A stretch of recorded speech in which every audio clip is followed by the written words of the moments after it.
आपके साथ हिमानी नैथानी। शाम के 5 बजने को है और हम लेकर हाजिर हैं अपनी खास पेशकश 5 का प्रहार।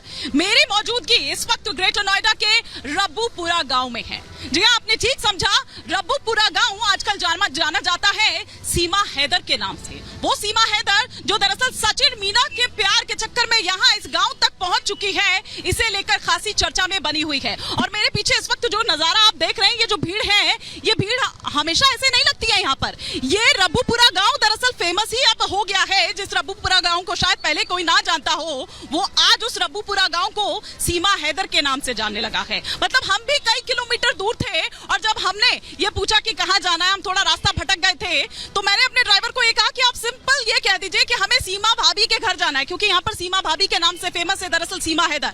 और उन्होंने हमको यहाँ तक पहुंचा दिया। और ये नजारा आप यहाँ पर देख रहे हैं, ये दरअसल सीमा हैदर को लेकर ही यहाँ पर ये इस वक्त नजारा आप देख रहे हैं। वो सीमा जो लगातार सवालों के घेरे में है, वो सीमा जिससे चाहे पुलिस हो चाहे एटीएस हो, एक लंबी पूछताछ कर चुके हैं, लेकिन उसके बावजूद हमेशा लगातार रटा रटाया जो एक जवाब सीमा की ओर से मिल रहा है, वो ये कि वो दरअसल सचिन मीना के प्यार के खातिर इस ग्रेटर नोएडा के रब्बूपुरा गांव में आई है। और अगर प्यार के खातिर ही यहाँ पर आई है, तो फिर नेपाल से लेकर, क्योंकि देखिए पाकिस्तान वाया अगर हम बात करें दुबई, फिर नेपाल, और नेपाल के रास्ते किस तरीके से उसने हिंदुस्तान में वो दाखिल हुई है, ये वो खुद भी मानती है कि दरअसल ये इल्लीगल है। अब यही कारण है कि एक लंबी पूछताछ और जिस तरह से अपने ही बनाए हुए जाल में या अपने ही उन सवालों के जवाब में वो फंसती जा रही है, उसके बाद दरअसल अब उसको ये डर सता रहा है कि उसको पाकिस्तान भेजा जा सकता है। लेकिन वो लगातार ये कह रही है कि वो मर जाएगी यहीं पर, लेकिन वो पाकिस्तान नहीं जाएगी।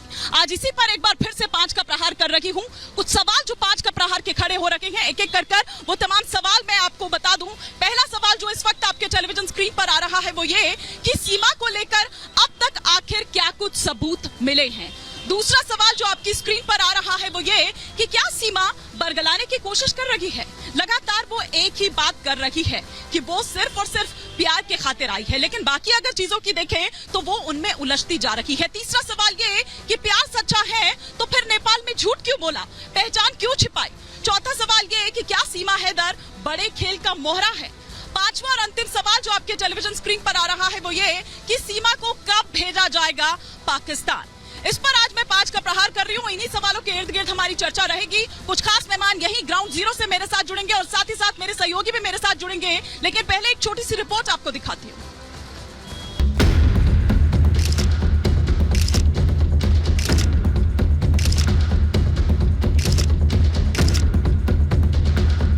मैंने सच बोला है, जो सच था मैंने बता दिया।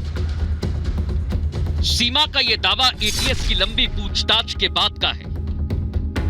दावा सच बोलने का है, लेकिन पाकिस्तानी सीमा का सच सवालों के कटघरे में है। सवाल इसलिए क्योंकि सीमा ने नेपाल से लेकर भारत में दाखिल होने तक कदम कदम पर झूठ बोला है। पुलिस और जांच एजेंसियों को गुमराह करती रही, लेकिन पड़ताल में सच्चाई सामने आने लगी है। नेपाल में सीमा और सचिन 7 दिन तक होटल में रुके, लेकिन दोनों ने अपना असली नाम नहीं बताया। होटल के रजिस्टर में किसी और नाम से एंट्री कराई, जिसकी तस्दीक काठमांडू के न्यू विनायक होटल के मालिक गणेश ने की है। एक नाम ये है मैडम, शिवांक। शिवांक नाम बताया सचिन ने। शिवांक शायद वो है, और दूसरा नाम है इंडिया से उस दिन आशीष परियार और विनायक की। ये 3 में से एक कोई है।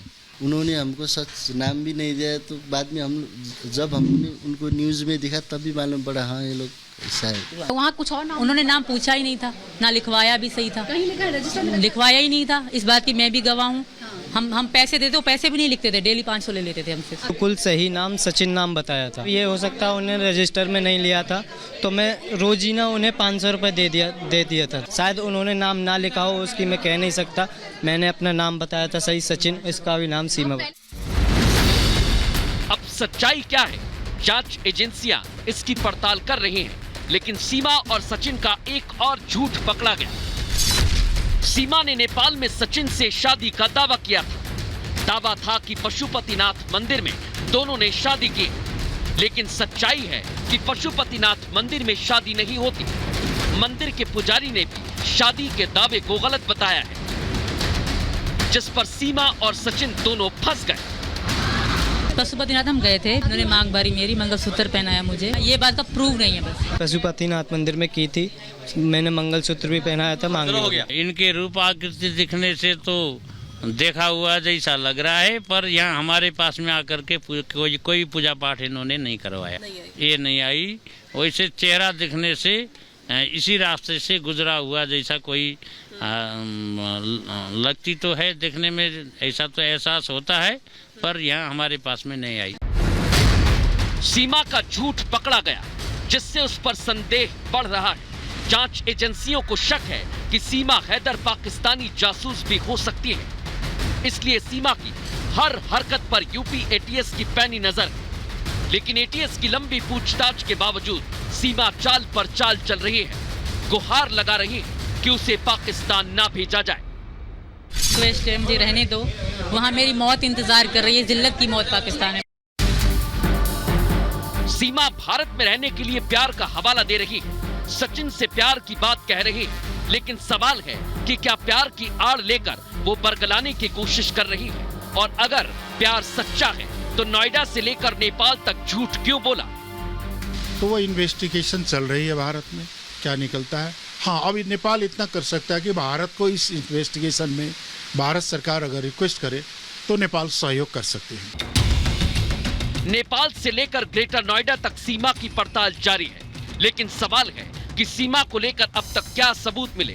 क्या सीमा हैदर किसी बड़े खेल का मोहरा है? और सवाल ये भी कि पूछताछ और जांच के बाद अब सीमा का क्या होगा? Bureau report, Republic Bharat.